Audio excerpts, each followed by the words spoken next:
Hey guys, Jean-Paul here tonight, just me in my garage. Here to share a few of my thoughts that I took from chapter 4 of the book Man in the Mirror by Patrick Morley that we've been going through. So this chapter is talking about significance, the search for meaning and purpose. And I really just want to real quick bring up a few questions that came to me, share a couple of the thoughts that have left an impact on me.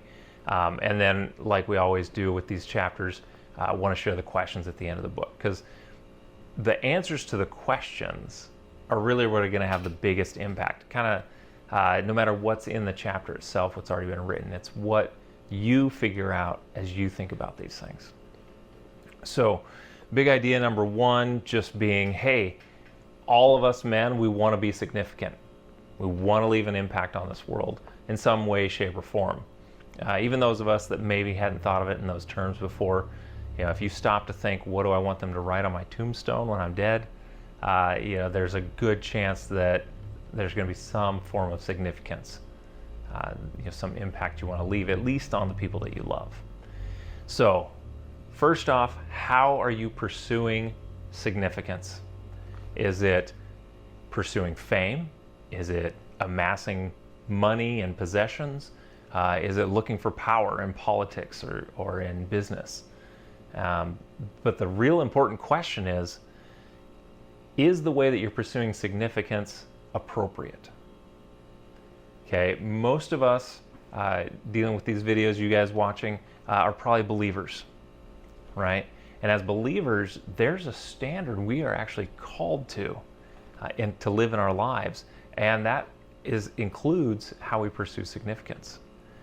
There's a verse in the Bible where Jesus says, apart from me, you can do nothing. I mean, do we really think that we can achieve any kind of lasting impact apart from him? He says no. There's a verse in Ecclesiastes that talks about, it says he put eternity in their hearts. And this got me thinking about the concept of immortality, right? That's what all the guys in the stories want. Good guys, bad guys. They want to make an impact so that they will be remembered beyond their death. So I got some questions in that vein for you, starting with, do you believe this world will end at some point? And that question all by itself helped me to shift my perspective, because even though I'm a believer, I still can get caught up in popular ways of thinking, and I can forget things like, oh, you know what? God says in his word, this world's coming to an end. And if that's true, then anything, even if I did the best thing or the worst thing in the world that people will remember for decades, this world's going to end, so it's going to go away.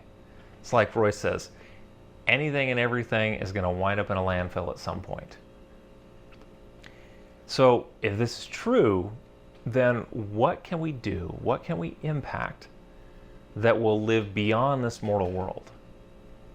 And that's one of the great things about being a believer, is that Jesus has given us things to do, has given us priorities to hold, has given us means for pursuing significance that will outlive the physical world that we're living in.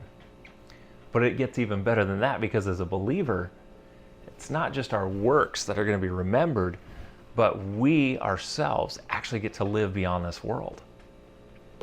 So Patrick Morley puts it this way. He says, the difference between how different men pursue significance is in the quality and the durability. All right, so whether you're evaluating on a very basic level of, do I want to pursue this or that that's going to last for a month versus a year, or if you're thinking in terms of the bigger scope, like we were just talking, eternity versus life here on earth. It really comes down to a mindset beliefs issue, or Patrick Morley calls it your motives and your attitude, right? What is it you're thinking about when you take certain actions, right? Because two guys can be doing the same action. One can be doing it for purely selfish motives and with a horribly bad attitude, and it's going to be a whole different thing than the guy who he is looking at it, seeing the impact it has down the road, seeing how it touches other people's lives, and can do the same action with love, and it's a whole different ball of wax. All right. There's so much more in this chapter. There's so much more that we can talk about. So hopefully you get to join with us in one way or another. If you aren't able to be there on Tuesday night, definitely don't hesitate to call us, email us. We'd love to engage with you as you pursue God and seek significance the way that He wants you to. Real quick though, the questions that Patrick puts at the end of the chapter are always great, so I want to go over those. Number 1, a man's greatest need is his need to be significant. Agree or disagree? Explain your answer. Number 2, the difference in men is in how they go about satisfying their need to be significant. Agree or disagree? What are some of the main ways men try to satisfy this need? Number 3, how do you keep score? At the end of the day, how do you measure whether or not it has been a successful day? How does your method compare to the way God keeps score? Number 4, how did you score on the game of tens? What truth does this game underscore? So just so you know, there are some great exercises and tools that he puts in the chapter, and that's what that's referring to. So number 5, what's the difference between self-gratification and significance? Number 6, what Martin Luther did was simply to live out his conscience. Why do you think more men don't do the same? Number 7, what would you do differently if you decided to be another Martin Luther, one of this generation's handful of faithful men?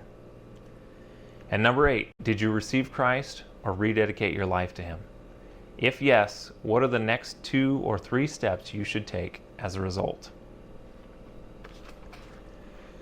Well, thanks for being with me tonight, guys. I really hope that you got a hold of the book, maybe got something good out of the thoughts that I shared with you tonight.